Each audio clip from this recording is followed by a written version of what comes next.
I'm Kenna with Kenna's Kitchen, and today we're making a crown of lamb on the Char-Griller Smokin' Pro. Let's do it.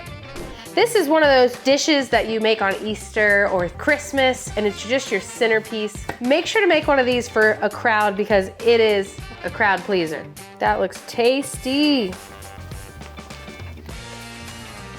It is so tender and so flavorful. I definitely recommend marinating it overnight if you can. The marinade has got a little bit of a kick to it. There's some cayenne pepper and some Dijon mustard in there. There's tons and tons of garlic and herbs and a little bit of white wine vinegar and lemon juice, which brings that zest, and it really comes together nicely to create a nice mouthfeel when you bite into this. It's got a lot of flavor and it is tasty. Wow, that's really good. If your rack of lamb didn't already come Frenched, you want to do that by removing the excess fat and the meat between each rib bone, leaving about 2 inches exposed. This gives it a clean look, makes it easy to handle once it's served, and really accentuates the crown look that we're going for. Now that they've marinated overnight, we are going to turn it into a beautiful crown of lamb, shall we? One fit for a prince or a king, or even a queen. Bone side is gonna go out here. Got 1, and we've got 2.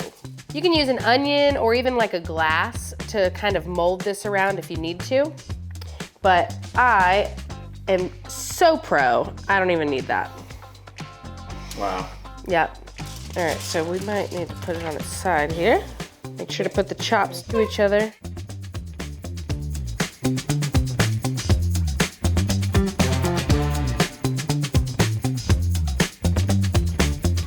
Once your grill is preheated to 275 to 300 degrees, we are putting the crown of lamb on the grill. Now I recommend like a drip tray or a drip pan, that way it catches the drippings of the lamb. The coals are in here. Sometimes you have something that's a little too tall, so we're gonna go top rack for the Smokin' Pro. We're gonna do that right here. Get a high temp oil and really evenly season those grates that you're putting the crown on. Don't forget to use a drip tray. I just use my marinade casserole dish. I don't have to dirty 2 dishes whenever I just need 1. Enough said. Now, this is gonna take anywhere from 45 minutes to an hour and a half, and we're looking for an internal temperature of 130. I'll see you guys here when it hits the temp. The grill grate on the side firebox is hot. I had 1 little lamb chop that didn't fit, and I am hungry. So let's cook ourselves a little chop here.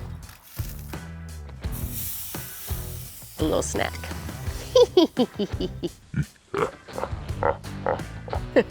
So why not cook it in the drip tray? You can totally cook it in the drip tray if you want.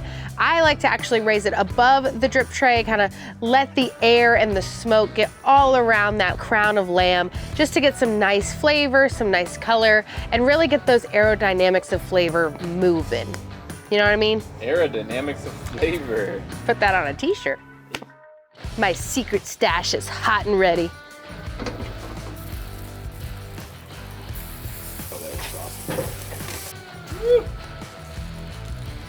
Look at that.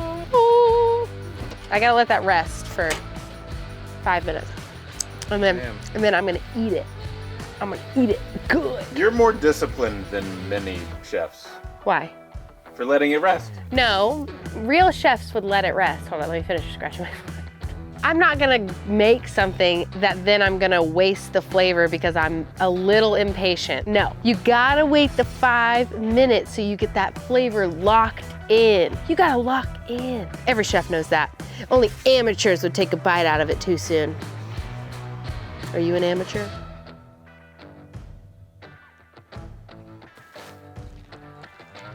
Oh my God, that is tender. This marinade, really good. But this is a grilled lamb chop. How will the crown of lamb be? Probably even more tender. Okay, we have reached internal temperature of 130. Let's look at it and pull it off. Look at that. Beauty.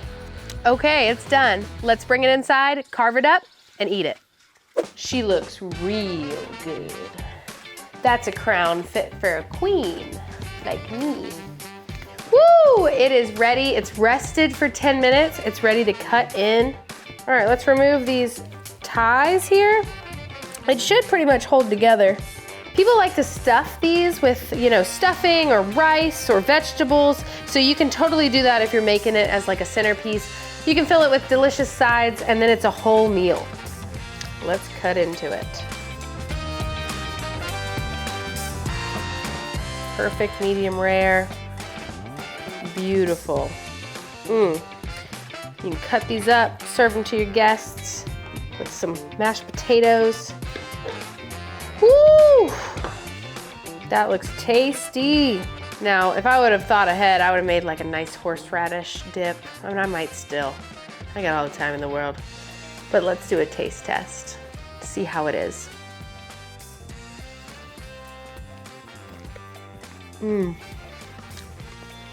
That's really good. Is it as good as the grilled one? It is more tender than the grilled one, but it does lack that charred flavor, those like crispy bits, but that is just the preference of how you want to cook. And it is so tender and so flavorful. I definitely recommend marinating it overnight if you can, for at least an hour if you can't. Wow, that's really good. Wow. I truthfully am not a lamb fan. I've always found it really gamey, but this marinade just like overpowers, in a good way, the flavor of the lamb. It really complements it well, and it just brings a bold flavor to the table. Definitely recommend it with some mashed potatoes, a nice veggie, maybe some asparagus, some carrots even. Oh, and you've got a complete meal. This is delicious. And I would make a dip for this next time I make it. Like some horseradish or even like a lemon yogurty kind of dip. Ooh. It's almost a little spicy. It is spicy, yeah. The Dijon mustard and the cayenne pepper really comes out there. It's good. It's really good. That's how you make a crown of lamb on the Char-Griller Smokin' Pro. I hope you enjoyed it. Let me know what you think in the comments, and for sure give this a try because you will be the king or the queen of the kitchen. See you guys later. Bye. They call these lammy pops. It wasn't funny. It was. They normally call them lollipops, but they're called lammy pops. And today we're making a crown of, I want to say pork. All right. Do you want the smoke to get all around the pork? And if the pork, I'm saying pork, I mean lamb. Sorry. All the smoke can get all the way around that pork loin, all the way around that lamb. It's a lamb. We're cooking a lamb today. I know. Give it to me again. I can't do anything right.